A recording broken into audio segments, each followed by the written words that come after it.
Hey, this episode of The Debrief is brought to you by Sheba. It's a great rideshare app where all the drivers are women. That's right, every single driver is a woman. So set up your account by downloading the Apple or Android app, and multiple users can use the one account. Enjoy the one account. And also, this is a great idea for dads like myself. You can set up an account for your daughters. Corporate accounts are available too. Sheba also takes booking. It's female-only driving. Rhys Nicholson, there we go!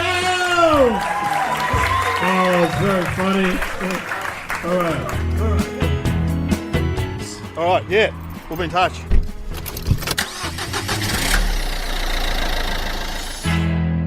All right. You're listening to The Debrief with Dave O'Neill here, my podcast where I interview someone in the car after it. Well, a comedian. I've got Rhys Nicholson, a legend, in the car. Oh, a legend. I call everyone a legend, okay, so don't let it go to your head. But no. Fuck. No, drop me off here. Yeah, no, you're very funny tonight. We've just done the European bar. Yeah, which I didn't know I was on last. And so I was like all hyped up to do, like, I'm going to do all new. It's that time of year. I'm going to do, and then when Carl Chandler, who runs it, when I said like, yeah, I'm good to new, right? And he had that look in his eye that was kind of, I mean, don't do all new. Don't do all new. Don't bomb. No, it was But how much new did you do then? Only the last bit about sex toys. Yeah, it sounds like a Rhys Nicholson bit. That was from last year's show. So all the rest was new. All the acid stuff and all the I loved your acid stuff because I took acid once and we were all like, oh, it's going to open your mind, but it was just horrible. I have not, and people always say, since I've started talking about it a lot, because I've never done it and it really doesn't have too much interest for me because... Well, you feel like your brain's rotating in your head. If you want that feeling, go for it. And people always say like, no man, it's like, it's how you go into it.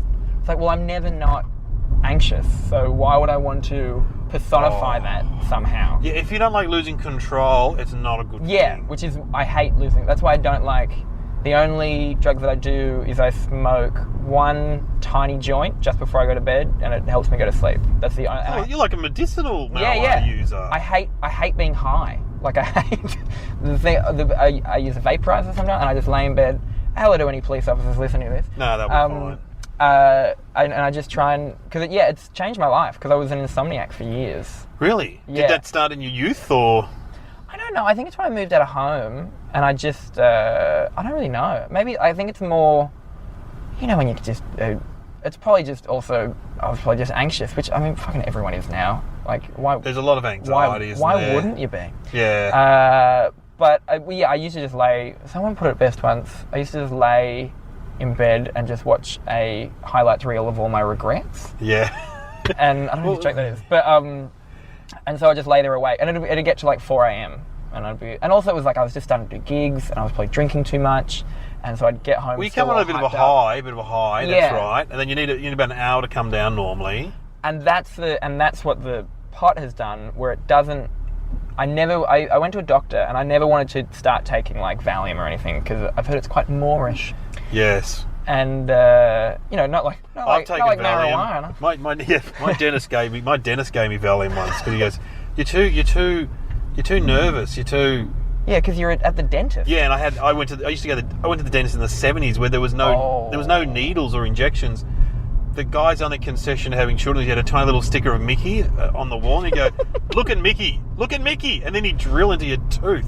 So anyway, wait, were you little when you had the Valium then? No. It was like 45 probably. Because he goes, 5. You're very anxious. I went, yeah, because I had bad experiences growing up. And he's like, so he would give me Valium. He would get me to take it before I came in. And Valium's pretty good.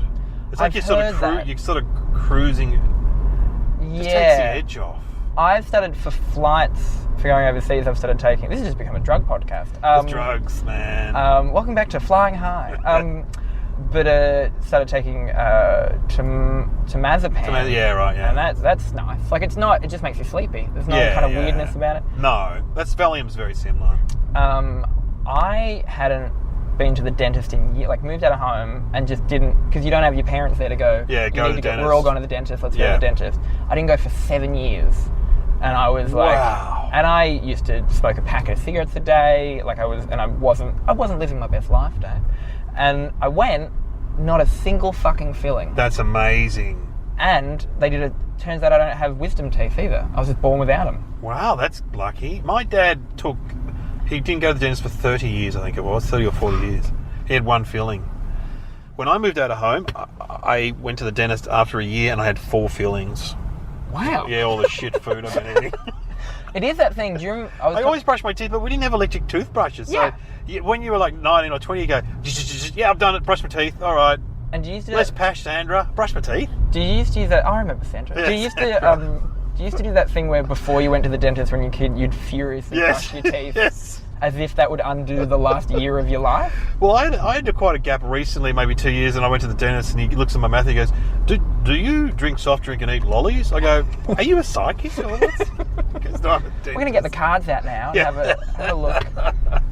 I'm trying to remember when I first met you. Yeah, I was thinking that as well. Yeah, look, I I know we bonded in Kyneton. Yes. We did the roadshow, the Comedy Festival roadshow in Kyneton. It would have been we can say not last year, the year before. Anyway. Year before. I remember meeting you. I think we met in like a group during Comedy Festival. Ah, that'd be right. And then we were both going to. Oh no, you were doing the show. It was the show. I remember we walked across the street and you were holding a slow or stop sign. Oh my God! Yeah. That was from a show a while ago. Yeah. And we met, and you were doing it above.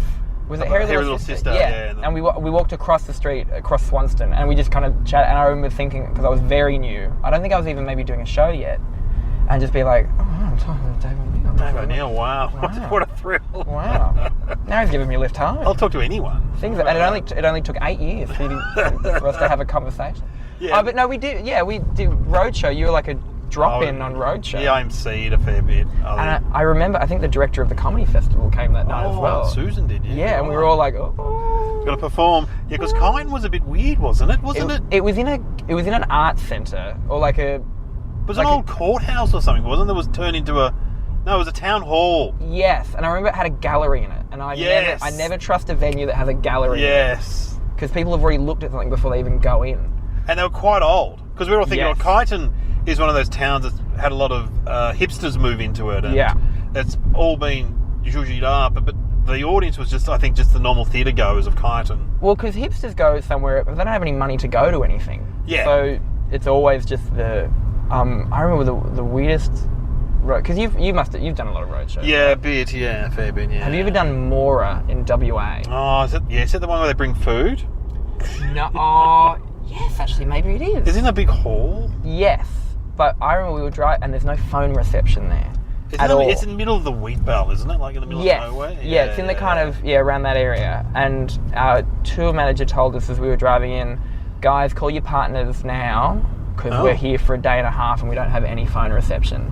And we got to the hotel and we walked into our rooms, because when you're on roadshow, I don't know if this is too shop talk, but no, we love shop talk. When you're on roadshow, like all you're doing is like you do the show, you go home, you sleep, you wake up early, you drive a whole bunch of hours, or you get a weird wreck. It's like any sort of touring. Yeah. Like but I quite like it because you wake up and someone says go here, and you go okay. Yeah, they have someone that looks after you. Yeah, and then you get. I did like 6 weeks in WA once, and I got off, finished the tour. And it was like getting out of jail, like, because I had suddenly... there was no one there to tell you to get to the bus or something. Yeah. Oh, I've heard someone explain it once as like, when the president first isn't the president, they suddenly have to have house keys all the time and like have money with them, and like no one's telling them we eat now. There's a great story of which Sean McCallum brings up about when he did the experiment about John Howard and his wife after he wasn't the Prime Minister anymore, went to a shopping centre. And they shopped, and then they both got in the back seat of the car and sat there. Like, where's our lift? What's happened? Like, oh my God, there are major tram works on. Yeah, what is happening on Lygon Street? Look out, Lygon! You got some. There's a new trams happening, guys. If you're listening to this either tomorrow or the next day, just avoid Lygon. Avoid Lygon. They're not going to finish it overnight. There is a massive. It is. hole. That is big work. And the good thing about the roadshow is that the tour manager are often. Well, all my experience, they're doing great people. Yes. And they're good fun. And we were driving between Broken Hill and Mildura. Oof. Oh no, it's Broken Hill. I went for a walk around Broken Hill and then... that's why they named it this. Yeah, he does. Who does Randy the pub? He sees me. He goes, Heath, yeah. You look a bit depressed, Dave. I'm like, yeah, I've been walking around Broken Hill. Anyway, whatever. But So we were driving along and someone started talking about The Hobbit and Lord of the Rings, and the tour manager goes, "My first boyfriend was The Hobbit." She went out with Martin Freeman. Oh my God. Yeah, I know. It's like, oh my, what? Yeah, and she told the whole story about how she was He found the ring. Yeah. And then like... Yeah, the ring. So, yeah, Martin Freeman. Yeah, The Hobbit. Yeah. Wow. I know, extraordinary. He has one of the... Imagine becoming an actor. End of story. No, imagine becoming an actor where he almost exclusively does phenomenon kind of shows now. Like he did... Yeah, he did the Hitchhiker's Guide, didn't he? He did... Yeah. He did... he almost went directly from like the Hobbit... No. Oh yeah, he was The Hobbit, wasn't he? Yeah, he wasn't. He wasn't Frodo. You're thinking of Frodo. But he only does. He did like Hitchhiker's Guide to the Galaxy. He did Sherlock, which is like a huge show. Yeah. Like all those types of like fandom kind of shows. Like just constantly being in a state where you can't go anywhere because people will quite literally rip you apart. Well, also those sort of movies have very intense fans. Yes. So, there's like Doctor Who fans. It's yeah. like, oh, God, imagine being one of those guys. I always think, like, the perfect kind of fame, because I think it's almost impossible in this country to become, like, you got your Wills and your Hillsies, but I reckon I think we're a little bit more respectful of that type of fame in Australia. Yeah. Like, Will Anderson isn't getting papped. No. Whereas if you make the choices to be kind of the Sophie Monks in the world where you are getting papped. Yeah. Whereas you can kind of, like, where in the UK, I think everyone's getting papped all the time. Yeah, you want to be the bass player in Coldplay. Yeah. No one knows who he is. Yeah. That's what they always used to say. All the focus was on, the lead singer. Well, I grew up in Newcastle, where Silverchair came from. Yes. And he, the drummer, I think, from Silverchair, who's like, I don't know their names. You just know Daniel Johns. He's the and the drummer guy. And the bass player. Yeah. But is it one of them's wives on? Yes. Yeah. That's the first I'd heard from him. Ben. I just learned that he'd bought. I know that Daniel Johns with Nadia Imbruglia bought a big house in Newcastle, and it was the talk of the town. Like they're here. Yeah, right. And yeah, the drummer owns like a business there or something. But yeah, he lives in Melbourne. Yeah, I think his wife. Oh no, his wife is one of the Real Housewives of Sydney. She's a psychic. No, Melbourne. She was Melbourne. Yeah, she's a psychic. Which is that better for him or her? Like I don't want to get all bitchy on this, but yeah, how does he feel about it? Like, does she come and go, "Hey, I've had this offer. Do you want to be the drummer from Silverchair again that's just in the background?" Yeah. Well, yeah, interesting. Apparently she's one of the nicer ones. Yeah. I've never met a mean psychic. It's all fact. You're going to have a bad life. Have you been to a psychic? No. I went to one once. Yeah, it was interesting. It was interesting because, I'm very skeptical of that kind of stuff, but yes. I want to believe. It's like UFOs and stuff. Yeah. And I'd be chuffed if it was true. Like I'm not out to ruin it. And they do a lot of cold reading, I reckon. Yeah. Which as stand-ups we can do. Yeah. You find yourself doing it with people anyway when you're on stage going, "Oh, what do you do? You're a tradesman." Because you look at them and you go, "Well, they've got short hair, he's got a tan, he's got a short Yeah. He probably works outside." Anyway, and you also know whether to, if someone heckles you, how hard to go in a split second. Yes. Sometimes you're like, oh, this is going to be a problem if I keep going. I'm going to ignore you. Anyway, sorry. Oh, no, I went to a psychic and the woman goes, "You've got a really weird job. I can't work it out. You hunt sharks. You do something really weird." I said, "Yeah, I'm a stand-up comedian." My wife's like, "Oh, she'd probably saw you on the TV." Yeah. Did a quick Google before. Google. I'd always... I would if I was a psychic. If I was a psychic, I'd only take bookings and I'd get them to fill in like their full name and then I'd just do a quick Google. Quick Google around. Facebook it. So Newcastle, so what was it like? So you'd be younger than the Silverchair guys though, wouldn't you? Yeah, my sister went to school with them, but she's 7 years older than me. So they were. I think I did see him once though, Daniel Johns, on Oxford Street in Sydney at 2:00 in the morning, and he was very drunk. Did you say, "Hey, Newcastle, it's a connection, man"? I was probably very drunk as well. I probably was I would have been about 18 or 19, so I'd just been like, Newcastle, and just kept walking. And what was it like growing up in Newcastle? I think... For you? For me, it was fine, but not great. Like, I don't have some harrowing story. Yeah, I've been... But starting at the steelworks and... Yeah, but I did, it was around Bootman era. It was about the Tap Dogs era where they made that in Newcastle. But it was still very industrial when I lived there. And I haven't lived there in 10 years, and it's that classic thing. Every time I go back to my hometown, it does get better, but then I don't know whether I'm on the outside now. Yeah. All those places are getting better. There's like I remember Dicko told me you bought a house there. Mate, Newcastle, it's all happening. Right? Yeah. Well, I think that's all happening. All that on the Central Coast, all the kind of smart, like, rich people in show business are buying houses in those areas and just live there in these, like... But yeah, it was fine. What, did your parents work in the industry, in the metal industry? My mum is a... imagine, raised by... No, I couldn't even think of a work word just then. A welder? A welder, there we go. No, my mum, both of them... I grew up, both my parents are artists. Oh, yeah, right. Both of them were ceramicists when I was growing up. And so they made pots? They made pots. My dad is still a potter. Wow. I know. Loves dirt. Has he got a wheel? He must have a wheel. He's a popper. I grew up, he had a wheel. I grew up, like, he had a studio on the back with a big kiln and, like... Oh, how we had 2 huge kilns. And it was great. Like, I grew up... I was lucky in a situation where I grew up with, like, constant creativity all the time. Yeah, so they would have attracted other artistic types. Yeah. There was a lot of parties, like dinner parties at our house kind of thing. But then I think back, we used to live in this, I think we were very, very, very poor for a while. Like, very poor. Being artists. Yeah. And your mum was a potter too? Or? Yeah. And they had this they bought this building in a place called Carrington, which was the ghetto and is now, like, rejuvenated and very expensive. Yeah, hipster, yeah. And we lived in an old, dilapidated movie theatre that was not a movie theatre, but it was just like a huge space, and we lived upstairs, and that was Dad's studio and stuff. And there was no real bathroom. There was a toilet and a sink, and for our baths... It's like real British poverty. Yeah. But Dad had these huge glaze buckets that he would glaze the enormous pots in, but he had a spare one that he would fill with hot water, and that was my sister and our bath. And it was on wheels, and he'd, like, wheel us around. See, to me it sounds really cute, but for you... Yeah. Well, at the time, I've seen pictures of it, and I do, like, they're good, and they were doing their best, and it wasn't grim either. Like, at no point were we aware. There is this story in our family, though, when they went proper, like, bankrupt, broke. Mum tells a story that she had $10 in her wallet, and they were, like, the 4 of us were sitting around, and I was, like, very little, and Mum, she didn't know what to do with the last $10 because we were about to move in with my grandmother for a while, and so she went and bought Magnums. And that was our last, like, she was like, well, kids, if we're going out, we're going out with Magnums. Bit of pizzazz. Almonds all around. So did your sisters or brothers... Sister... She go into the arts, or...? She did. She was a graphic designer for a while, and now she's a jewellery designer in Brooklyn, in New York. Oh, wow. Speaking of hipsters. Yeah, she's proper, and it is proper... Yeah, she lives in, like, the...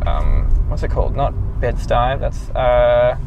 like the one where, like, Heath Ledger opened a cafe there. Okay. Yeah, right. But, so when you started comedy, they would have been supportive, wouldn't they? My parents are almost supportive to annoyance. Like, where they're so, like... They go to your shows several times. We just had them over for Christmas in Melbourne, and we just bought a house in Melbourne, and it was... Mum and Dad couldn't stop, like, saying, like, well, guys, it's a fine house. It's not great, it's fine. And was just, like, the whole time, like, just ad nauseum going, like, guys, we're just so proud of you. This is so great. Yeah, and after day 3 of that...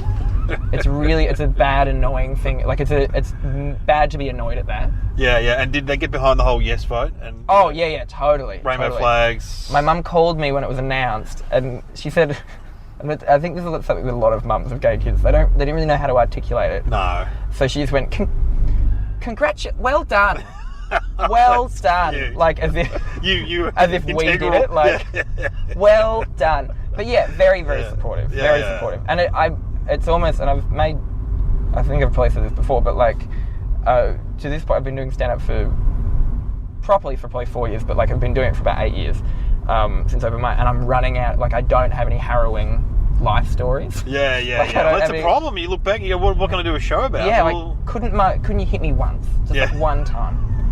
Or just, like, get divorced. I was like, no, they're just happy married. I've been trying to work on this. I should have done it tonight. I've been trying to work on this thing that I've been trying to work out, because my parents don't make sense as a couple, really, but like, no couples do, I guess. How did they meet, your parents? They met, my dad is American, and they met, Surely pottery school. No, they met in Far North Queensland on an artist commune. FNQ? We're in FNQ. In, what's it called, Springbrook? Okay, yeah, I don't know, but that sounds right. Yeah, it's kind of like around.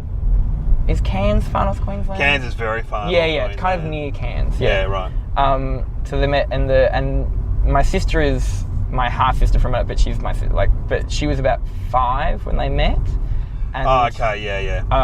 So one of them already had a kid. Yeah, but and was the mother decided she didn't want to be in the situation anymore, so she went away, and then Dad became a single father with a daughter, and met Mum, and they hit it off. Wow. And then they moved back to Newcastle to start a little family. Got married and everything, yeah. So it's a lovely story. But he used to, for every day, they've been together for 30 years, and every day for 30 years he has really bad eyesight, and he puts on his really thick glasses, and every morning he looks at Mum as he puts on his glasses and goes, "Oh!" Yeah, the classic joke. Every day for 30 years. And every morning my mum goes, "Oh, fuck off, Sean." Sean. Sean and Michelle. Oh my God. Yeah. Can't get more Aussie, even though he's American. I know. Sean and Michelle. And then they decided on Rhys and Sarah. Yeah, that's Rhys. Rhys. Oh, there's a few Rhys's around. Yeah. Rhys Muldoon, the actor. Rhys Darby. Rhys Darby, of course. There's a few guys that run. In Melbourne. There's in Sydney. There's quite a few Rhys's in comedy. Rhys Jones, Rhys Piper. Yeah, they're all over the bloody shop. Right. Now, I don't know if we've gone too far. We're going to Coburg. Oh no, we're really close. Actually, maybe the next. So Pentridge. If you're aware of Pentridge, which is a prison here. I go to the boot factory quite often. Oh, do you? What's the boot factory? It's a cafe connected to Pentridge. If we turn left. Oh yeah. Here and then left. Oh yeah, it's Gaffney. Away. Yeah. We want to left and then left. Yep. Sure. And then we'll be on the street.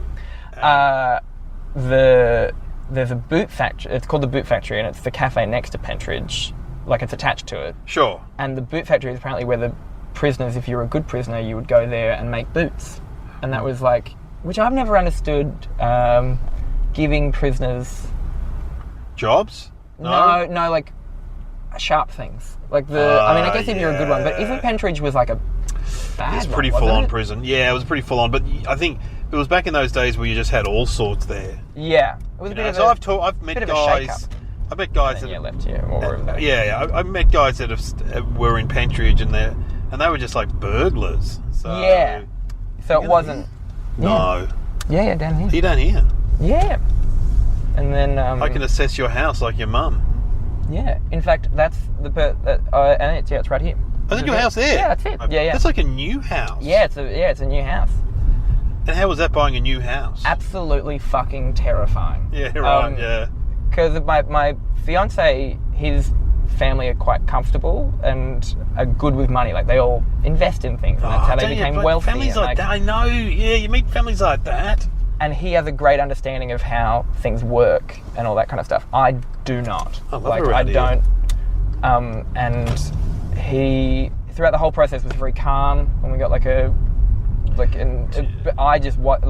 I had done my tax return in 2 years, so I had to. Right. When the mortgage broker was like, I said, I haven't done my tax in 2 years. Is that going to be a deal when we're trying to get a mortgage? And he went, yeah. And he kind of went, he put it in quotation marks. Yeah, that's a bit of a deal.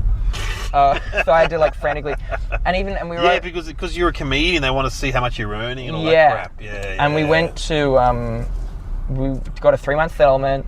And I didn't realise what that means. I just thought we just owned it. And when it finally settled, Kyron was like, we should have a bottle of champagne or something, it's settled. And I, like an idiot, just went, oh, have we not owned it this whole time? I thought Yeah. So you don't know anything about buying a house. I don't know anything about buying a house. But he grew up in that environment where the parents are investing in stuff. But it's more, I still find it, I'm panicked that if something breaks, we don't have someone to tell us what to do. Yeah. I'm at a constant fear of a pipe's going to burst, and I'm the guy to fix that. But it's a very lovely area. Coburg, there's a lot of. It's interesting to see. I think over the next 10 years, if we live here for that long. What is that? That's a school. It's a school. It's a Islamic school, I believe. Oh, right. I can see it now. So no drunk fuckheads around this. No. It is, and it's really. I've never felt like it's not a dodgy suburb. Like, it's quite industrial, but I don't feel unsafe here. It used to be dodgy. Yeah. Coburg, for sure. I feel like but it's getting more and more gentrified too. I mean, the fact that the gays have moved in means that the gentrification is officially happening. It's fully happening. But it's a nice mix of old houses and new houses. But yeah. Yeah, it is. It's nice, This street's nice that you're opposite. Yeah. It's all like you're close to the railway line. What a bargain! We've got it was just we moved. Part of the reason we moved to Melbourne from Sydney is we were just never going to buy a house ever. Your fiancé from Sydney? No, he's from Perth originally. Okay, right.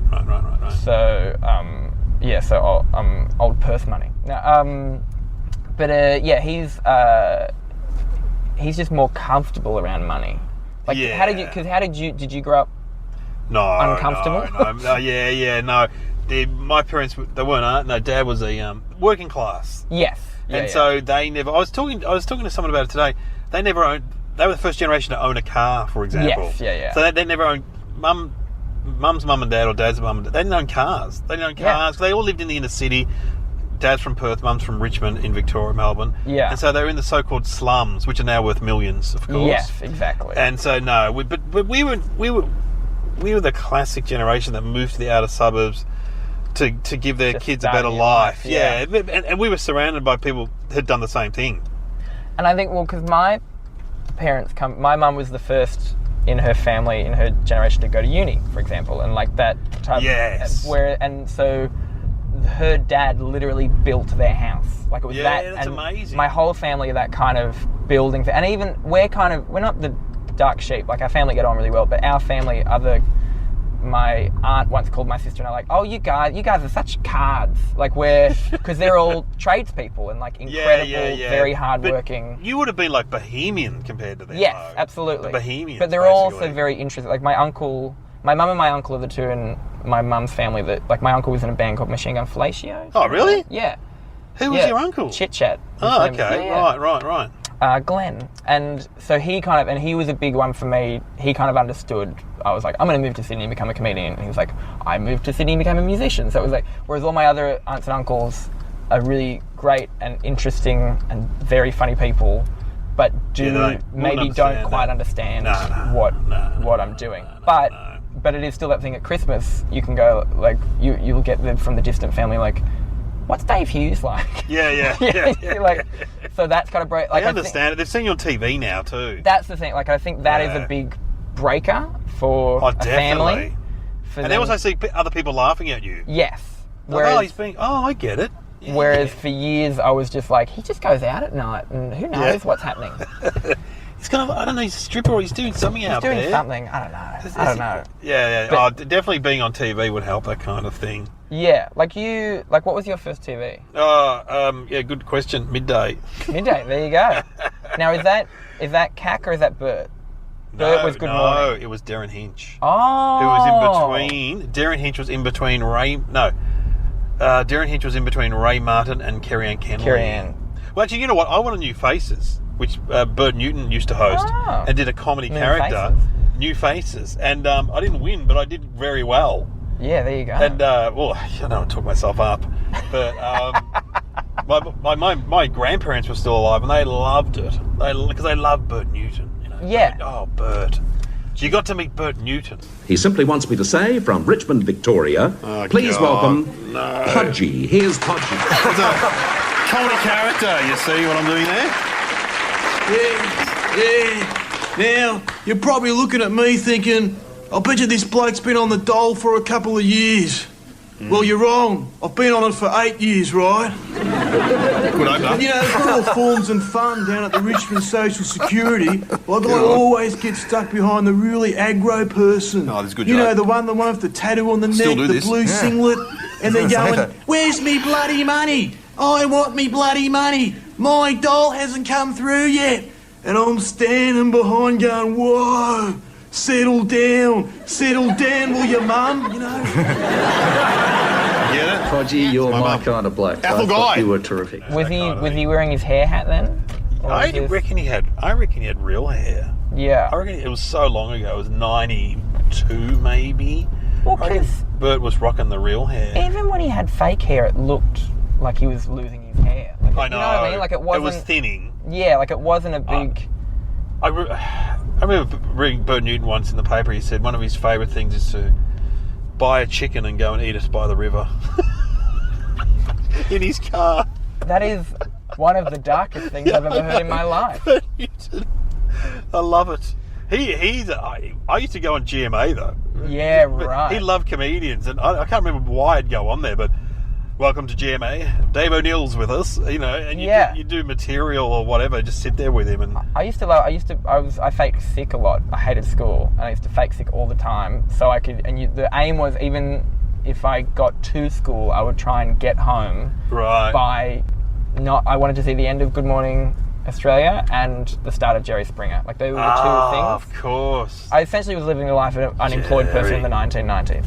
Yeah. But Good Morning Australia, I was obsessed with Moira. Oh, and Belvedere. Yeah, he would always come in and do like a little poem. Yes. He'd come in and taste the food and do like this. That's right. Like a limerick. Belvedere. Yes, he would. Belvedere. Belvedere, my boy, come in. Yeah.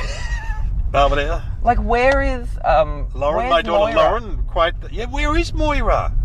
I had a conversation with my fiance yesterday about, because there's those advertising ladies where they're on, and like whether it's the brand power lady or she's still going. She's still going. What is the term for her job? Is she a presenter? Advertorial host, maybe. But to stick to only that is quite interesting to me. It's a weird... Well, what about how Jonathan Coleman does it on Studio 10? Yes. And like when I grew up, he was a comedy legend. Yeah. Well, he was Double J, wasn't he? Or Triple J? Yeah, he was one of the first. Yeah. And now he's doing the... talking to the ladder bloke, or, the woman selling cosmetics. And he's strangely... Like, he's not gay, but he's very camp. He's that era of men on television. Bert was kind of the same. Wasn't there kind of rumours about Bert? Yes. Yeah. I think unsubstantiated. Yeah. But Allegedly. There's rumours about all those guys. Well, yeah. I mean, anybody who met Graham Kennedy. Yeah, anyone who was on TV in the 70s and 80s. Just that kind of... The makeup was a little bit too brown and the hair was a little bit too creased. Yeah, they love a bit of showbiz. Yeah, and that's what the reason I wear a lot of makeup on stage and all that is I love that era of show business. Like, I mean, I wouldn't want to be a minority in those days, but but that kind of like, you put on a suit and you get out there and you entertain. Yeah, like I love that type of thing. You're an entertainer. I'm talking to Rhys Nicholson here on The Debrief. Hey, this episode of The Debrief is brought to you by Sheba. It's a great rideshare app where all the drivers are women. That's right, every single driver is a woman. So set up your account by downloading the Apple or Android app, and multiple users can use the one account. Enjoy the one account. And also, this is a great idea for dads like myself. You can set up an account for your daughters. Corporate accounts are available too. Sheba also takes booking. It's female-only driving service. And Homey. They're a Melbourne-based social enterprise creating pathways out of homelessness. Do you know at the moment there's about 100,000 Australians live without a permanent address, and of those, 20,000 people sleep on the streets or in a makeshift shelter. Why not change this? Come on. Go to www.homey.com.au. Okay, back to the program. We're back on The Debrief with Rhys Nicholson, and I've got some questions I ask everyone, Rhys. Yep. What went well tonight and why? These are debrief questions. I'll do it like Bert Newton. What went well tonight, Rhys, and why? I think the stuff that... Because I'm trying at the moment, because I'm a very rehearsed comedian a lot of the time, and I'm trying to break away from that and just let my brain go. Well, that's good. On stage. And you're very quick too. And that's the thing I'm trying to do. I'm trying to slow down as well. But I've started doing this little like... I like your quick style though. I think it's great. Oh, thanks. I think when I get nervous though, it speeds up too much until I'm just like... But I think tonight there was little asides that I kept doing that kind of worked. Like, there was some good ones. Like little kind of just throw it, because that's my favourite thing. Like, my favourite thing is a little, as the laugh dies down, to say something to... Do you tape your performance, or...? Yeah.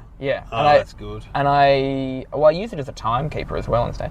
But I do, and then I listen back, and then try and like, I'm one of those, I can't write.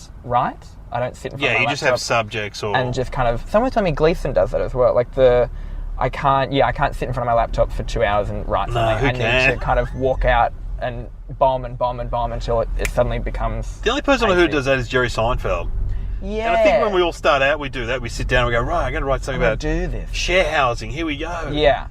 And you're Whereas, like, but I think if you do it the other way, where you just talk, the bit turns into something else. Yes. And that's what I like. When I go, I'm going to write a bit about like I'm writing a bit about how I don't like parties, and we need to stop pretending that we like parties. And then that's where the bit about acid came out, where I'd said on stage one night, like, I mean, I don't do drugs. I mean, I smoke pop, that's not drugs, that's medicine. And I do coke, but that's not drugs, it's a lifestyle choice. That's right, that's funny, yeah. And then I said something, I said something like how I never want to try acid, and then that became like a 4-minute. Yeah, that's so that you came with that on stage. Not the whole thing, but like the idea of like sure.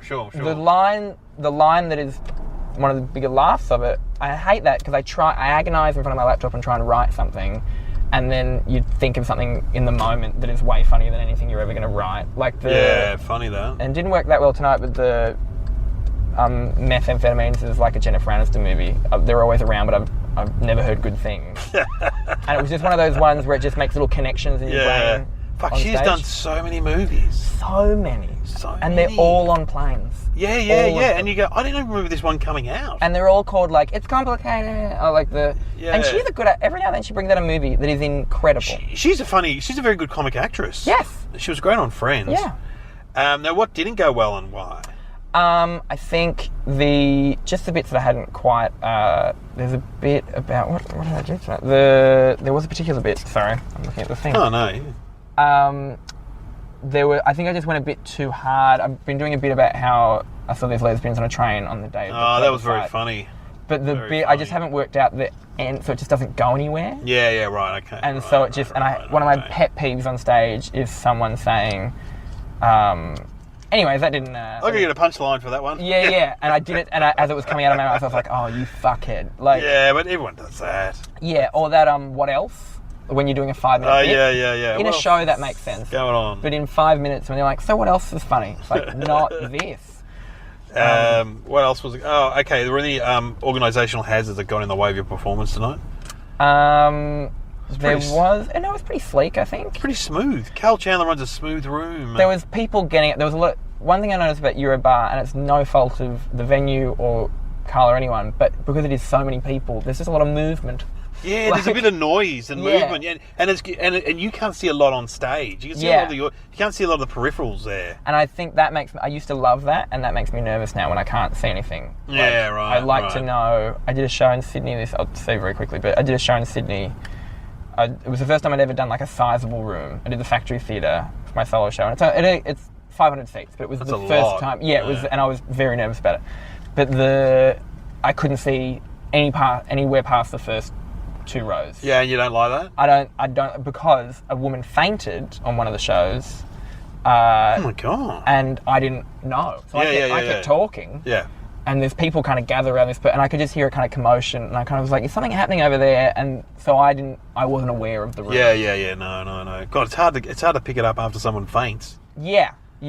It wasn't an ambulance. It was a whole deal. The ambulance turned up? Yeah. Oh god. Yeah, a bit of fun. We'll just pause now, and no, she's okay. Yeah, it was very. Yeah, she turned out fine. Apparently, they found a bottle of an empty bottle of Endone in her bag. Oh. Okay. So she went for a nice night of comedy and wanted to end it all. Endoned it. Wow, interesting. Now, how can we do better next time? Write the bits a bit more. Yeah, okay, yeah, fair enough. Because it is this time of year, and I hate... Because I always hit up the guys this time of year to hop up and try new stuff, and you feel like such a dick this time of year. Everyone's doing it, though. Do you mind if I get... And I feel for the audiences this time of year as well. No, bugger it. It was only $12 to get in. There was you, there was Arch Barker. It was. There was Nick Cavett, Nazim was on, there's a lot of people on. And I think people are getting more interested in that side of things, like, because we're in a boom at the moment, and there's so many shows about comedians. Yeah, they're more aware. People like watching, like, oh, he's just like, this is a new bit.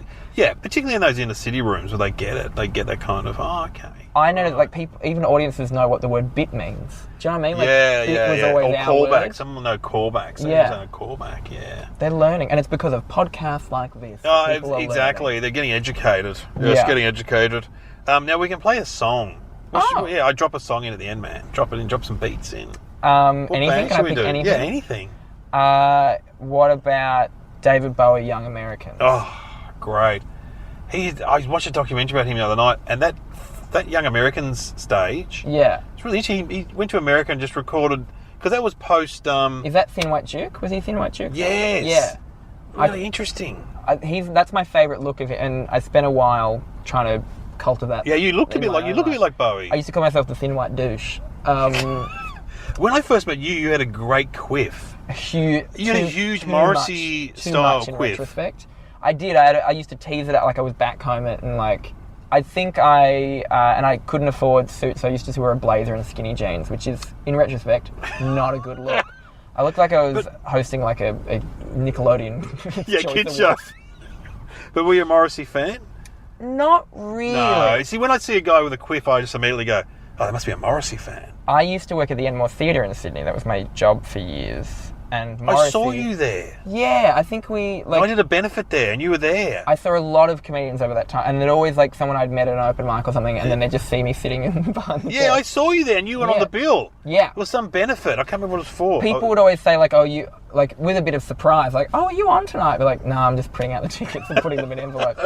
But Morrissey played there. Oh, wow, yeah. And he, obviously, famous for demands. Yes, and he's not that friendly, apparently. And he, for the setup, so the guys come in at like 6 o'clock in the morning to start setting up the show. The demands on the staff at the theatre, like the guys that set everything up, the techs and stuff, they weren't allowed, because he's such a vegan. Oh, incredible. There was to be no meat on the premises. So you looked across the street and there was a row of guys in all black eating bacon and egg rolls at like 9 o'clock in the morning because they weren't allowed on the premises. And the manager was there keeping that rule. Oh, yeah. He did the Opera House, and the whole Opera House had to turn vegan when I was there. God. When I saw him. Yeah. Oh, well. He believes in it. He shows a film during his shows and stuff about animal cruelty. Do you, because we'll play the David Bowie song. Yeah. Because there's things about David, and look, we're in a particular type of world at the moment where, like, he had sex with that 14-year-old girl. Like, there's that story about David Bowie. David Bowie did. Yeah, right. Do you think that ruins him? This is a full-on question to end the podcast on. Because I'm struggling with, because the girl, the lady came out and said, I didn't feel like a victim, I was completely consensual. Wow. She's very open about it, but it's still, to me, some level of misconduct. Yeah, but it was the 70s, and that's what they were saying. Everyone was doing it. But I really like David Bowie. Yeah, he's got some good songs. Yeah, it's a hard one. I don't know why I ended the podcast this way. It's all right. No, I don't know. I mean, I had Gary Glitter records, and then he was a horrible person. Yeah. Anybody that moves to Thailand full time. Yeah, you got to speak sus on. There's questions on that. Yeah. There's questions on that. Hello to any listeners in Thailand. Yeah, Thailand. We know what you're doing, all right? Happy sex touristing. You're not fooling anyone. Yeah, we all know. Now, Rhys can be found on Twitter. At Rhys Nicholson. Are you doing all the festivals next year? What are you doing? I'm doing I'm doing Melbourne. I'm not doing Brisbane. I'm doing... Adelaide, Perth? I'm doing Perth. I'm doing Canberra. I'm doing... Oh, yeah, it's on my You're doing website. enough. It's on the website. I'm doing enough. I'm doing a bunch. I think I might be doing a small amount in Adelaide, but I don't know yet. Yeah. Well, people can find out. People can find. Thanks for coming on my podcast, Rhys. Thanks for having me. Thanks for the lift home. Really interesting. Bit of fun. Yeah, it's been fun.